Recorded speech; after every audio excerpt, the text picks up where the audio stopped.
Hello, everyone. I am bringing forward um, um, kind of a response prompted by one of our tribe members' comments under one of the videos. The comment was, this was in response to the video about, are you afraid of aggressive Trumpers? So someone in our community said they won. What are they so angry about? So, you know, you have proposed a good question. And, I find that sort of in our everyday busy world, people can put out a good question and it just floats on by. It's like there's some sense of, yeah, this person is right, but the question doesn't actually land. So I thought, why not do a video in response to this question? So they won. What are they so angry about? So this is going to go deep, and I did not think about this ahead of time. We're getting an on-the-spot response to this. So we know that Trump would not have been elected without all of the people who voted for him. So it's really not Trump. It really is speaking to the state of our country, the United States, and it's reflected in many countries in the world. So we know that Trump was in office for 4 years and then he was out of office and now he's coming back into office. So obviously, some imbalance that was there before did not get repaired by simply having someone else voted in the previous administration. It was not repaired.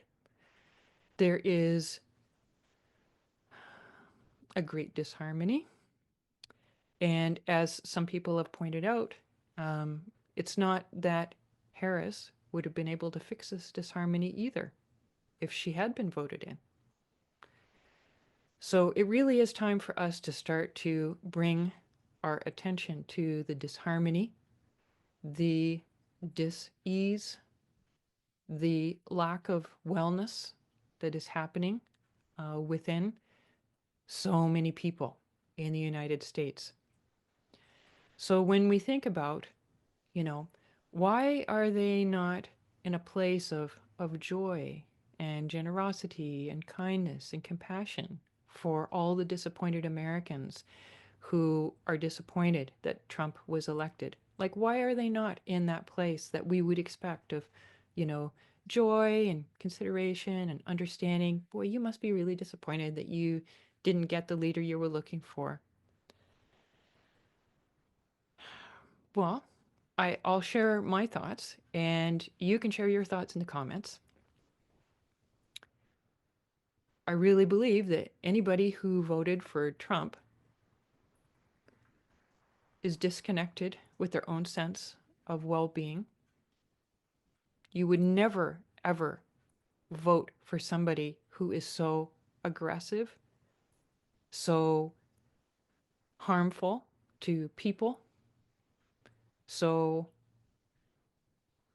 I mean, every video that I have seen of him, he, he's incoherent. Like, he's like, he has, he emanates the energy of bad news. The one good thing is that he's advocating for change.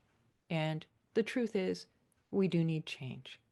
So that is the one thing that he talks about that I resonate with, that it's time for change.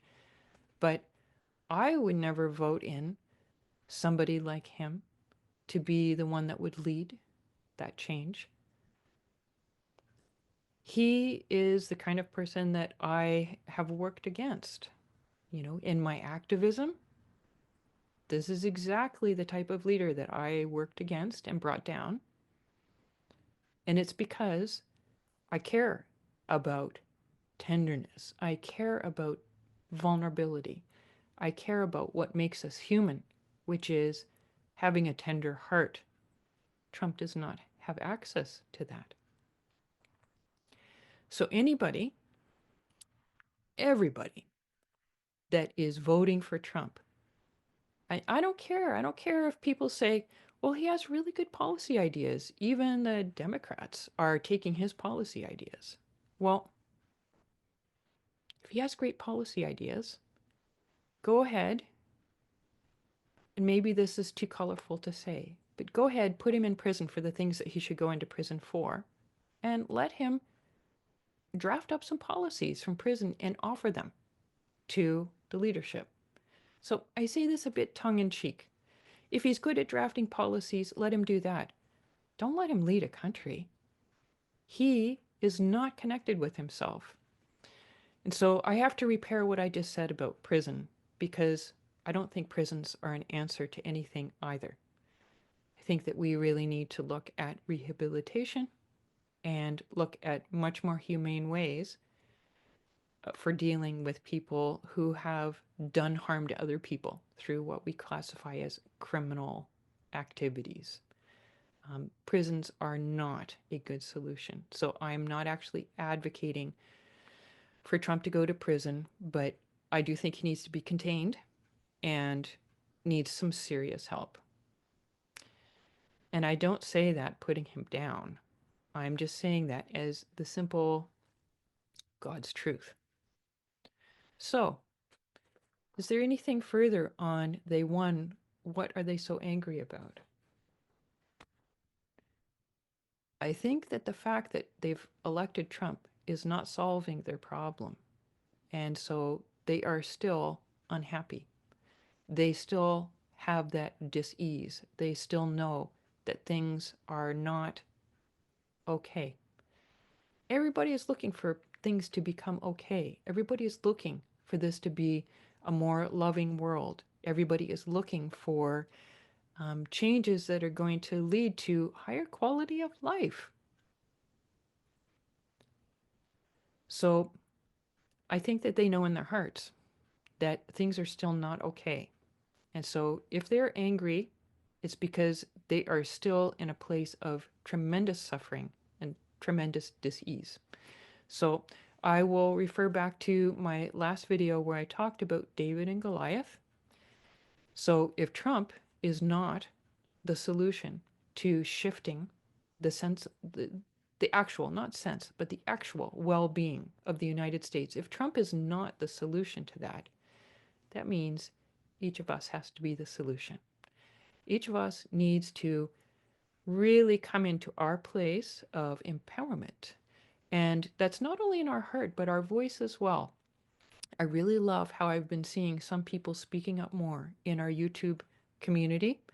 You are really getting in touch with your voice and bringing through really important, I want to say grandmother, maybe in some cases grandfather wisdom. I'm seeing more of the grandmother wisdom coming through. And I'm really appreciating that opening of the voice that I'm seeing in our community. So for us to get into our place of being David, facing Goliath, we need to really ground into that warmth of empowerment within ourselves and getting aligned with our spirituality. There is a lot of power available and support available through the spiritual world. I'm going to be bringing through some of that in our program on Sunday for envisioning your most powerful 2025. I'm going to be bringing in spiritual support. So we cannot become David by just being, isolated little egos. We can become David in the story of David and Goliath by becoming huge spiritual beings, spiritually connected, in sync with the flow of spiritual goodness in this world. Because as I have always said, love is much more powerful than the hate and the harm that we see in Trump and Many of those who elected him. Notice I said many, I didn't say all of them. But there is a definite trend towards hate and violent, you know, wanting violent change. And that is not very grounded. It's not powerful. We can be much more powerful than that. So I will leave my response there. I again thank you, the person that posted they won. What are they so angry about? And I thank all of you for the wonderful work that you're doing for our community in the YouTube comments. All right, I will sign off there, and I'll see you in the next video.